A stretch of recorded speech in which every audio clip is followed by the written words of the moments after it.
major weather, a fine Saturday in store for Gauteng tomorrow. Joburg drops to overnight lows of 14, peaking at 30. Pretoria 16 and 32. Vereeniging drops to 15, reaching a high of 30, with a partly cloudy Cape Town along with moderate southwesterly winds at a higher 20, peaking at 28 degrees. The top story in Eyewitness News this hour: the Mazanga Commission of Inquiry has heard how a senior SAPS official asked a suspected crime boss, Vusmuzi Ketmatala, to procure the weight loss drug Ozempic to her. EWN, in touch, in tune, and independent. For the latest, visit ewn.co.za or download the EWN app. Your news, Your voice, your city, your issues. your evenings on 702. Let's walk the talk with Aubrey Masango. 8 minutes after 9 o'clock, and welcome to the second hour of the show. Thank you once again for a lively open line, as always, on a Friday night. What is clear to me as we close that conversation and enter this evening's conversation with my guest in the Spotlight feature is that there's a change happening. There's a change happening globally. There's a change happening in our homes. There's a change happening in our minds. The way that we approach the meaning of words and what the impact of our understanding of the meaning of words is on our reality and the realities of other people. Actions that are inspired by the understandings that come from those meanings. It's suggesting that there is a very, very big thing happening. It's happening right now in real time. There is a question, an interrogation, assumptions that have been held to be true for eons. Things that have been considered to be not even an issue of debate are now issues of debate. Everything is up for debate. Every single thing. There is nothing that is not up for debate. That creates a particular type of instability. An instability that threatens the powers that be. The powers that be are always wrong or right. You know, sometimes we get so caught up in this idea of wrong and right. Sometimes I think stunts our intellectual growth. But I think what is happening, and that needs to be encouraged within all of this instability, is that all that is not true, all that is not strong, all that is not resilient is going to be done. However much we might want to hold on to it, whatever ideas, whatever institutions, whatever traditions and customs, if they do not survive the scrutiny, the shape of this moment in history, it simply means a time to go handcuffed. What that means is that a particular type of human being will emerge out of that process. Yeah. We are going to see the emergence of a human being that is able to adapt, that is far more nimble. Because all of us who have been created by the heavy monolithic ideas of pre-21st century thinking are going to be done away with. And I'm not talking about death or anything. I'm simply talking about relevance. We are going to see the irrelevance. What that irrelevance then looks like. But I think what we are facing at the moment is something that no time in history has ever been experienced by humanity.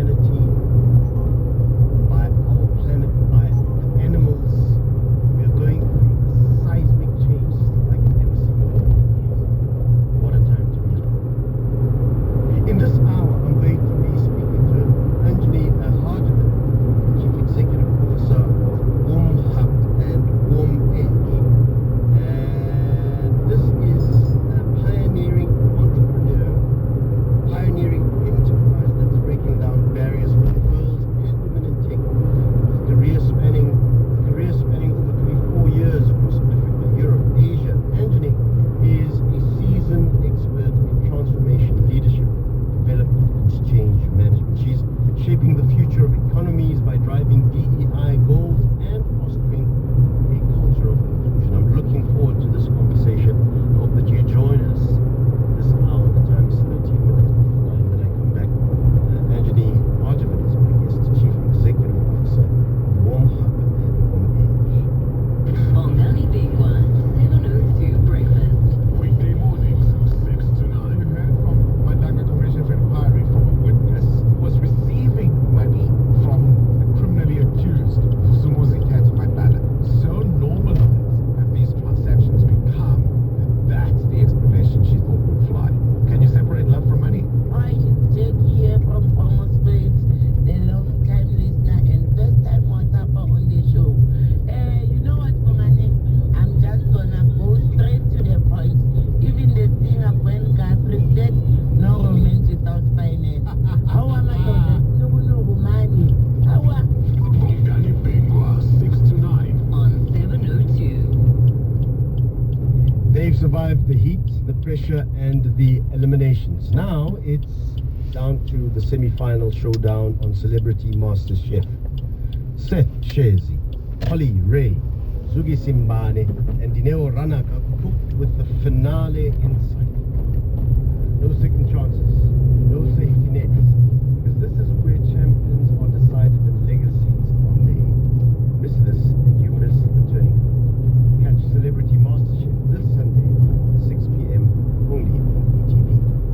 The Johannesburg Philharmonic Orchestra presents its Valentine's Gala concert with music to melt your heart. Conducted by Daniel Boyko, the concert features award-winning pianist Charles Duplessis and showcases South Africa's ballroom champions. Saturday, 14th February at 7 p.m. at the Linda Auditorium. Tickets at Quicket. Join Aubrey Masango, evenings on 702.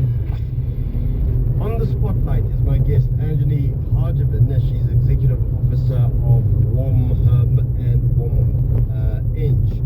Anthony, thank you so much for agreeing to come to studio this evening on a Friday. It's hot, eh? It's hot, but thank you for having me. Thank you so much for agreeing to come. Tell me, what is Warm Hub and Age Hub all about? So, Warm Age. simplest terms, ecosystem enablers. Warm Age and Warm Hub are a group of companies and really pushing the needle around development for creating talent pipelines and developing entrepreneurship in this country and on the continent. As organizations, we run incubator and entrepreneurship programs. Right.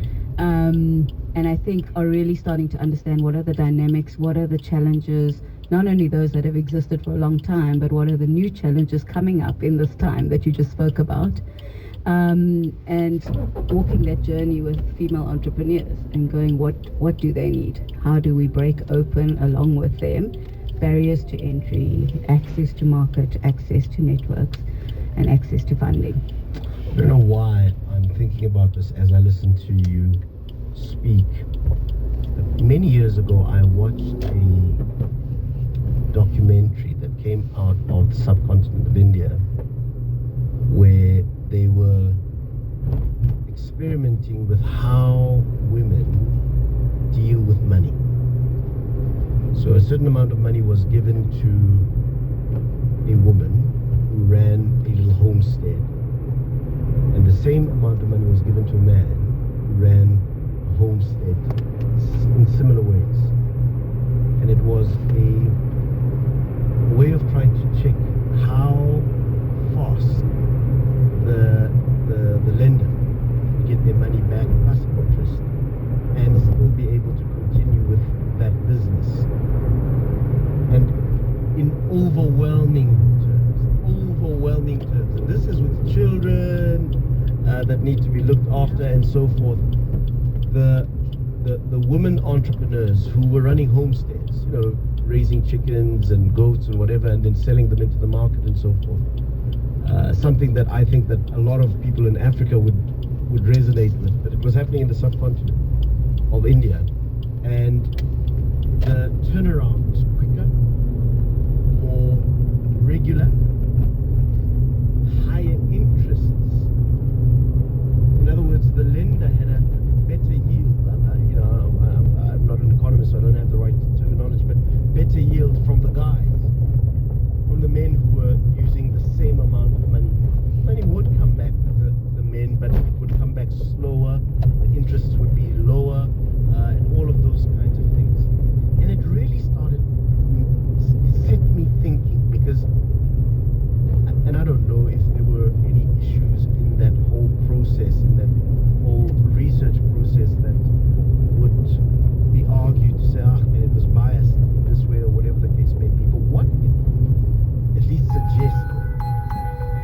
is that there is a way that women think about finance, money, and investment, and discipline, and so forth. That started making me think, isn't it time for us to start looking at this a little more seriously than we do? Has that been part of the reason why your organization has started? Is it because perhaps in this than I am, but that there is a serious look at this phenomenon that is female entrepreneurship? Talk to me. Yeah.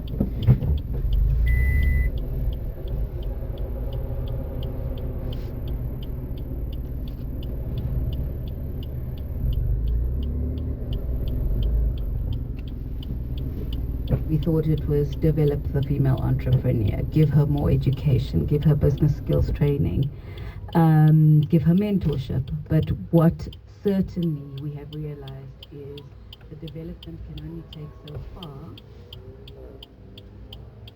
The benefits that are able to come from that journey. And if we say that entrepreneurship is an economic catalyst,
drive home. You may not always get the answers you want, But you're guaranteed better questions. and all sides of the story, Every show is an attempt to tie up any loose ends. and give you a better view of where things stand before you get home. John Perlman is on 702, Monday to Friday, 3 to 6 p.m.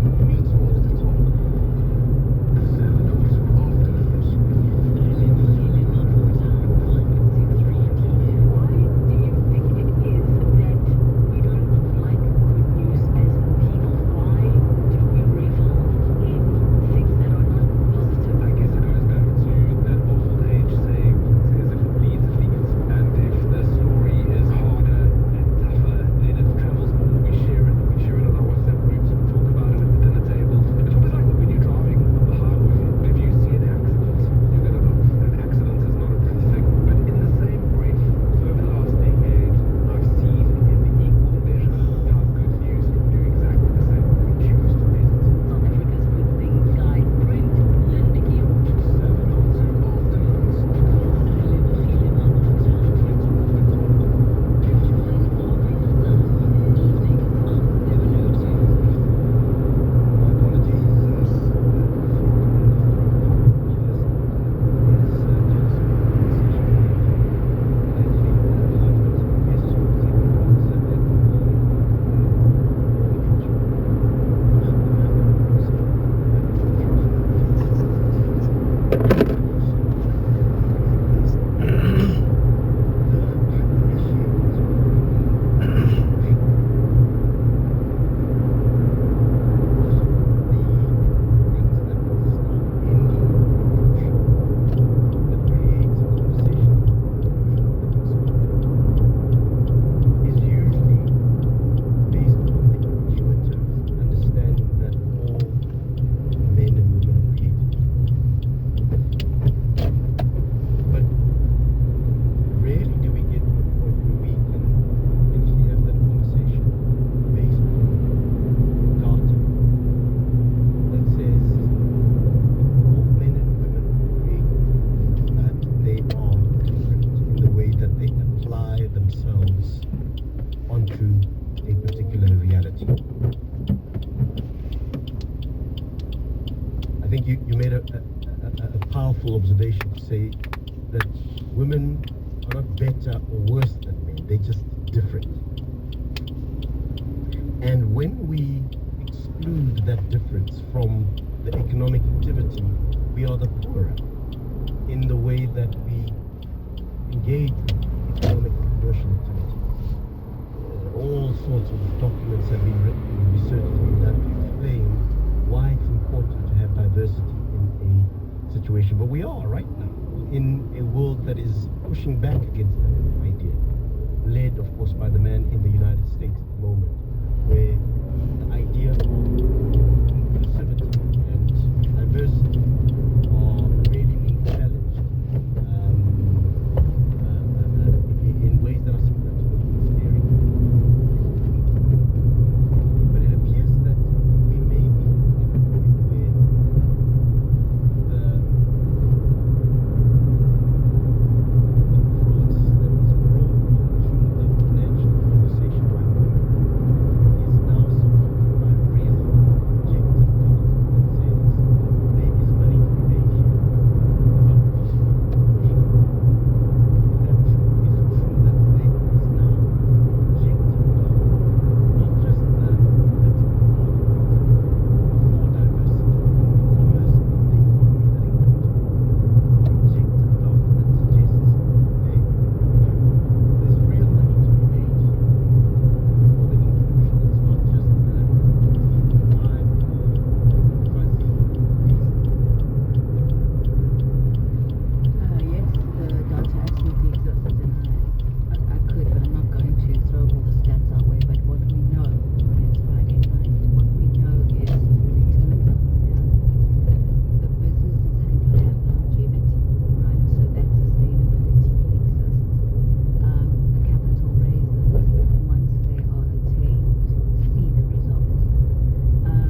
And as we said, they're operational, the loans are repaid, the money is circulating, the economic activity grows and almost has an exponential effect. So that data exists.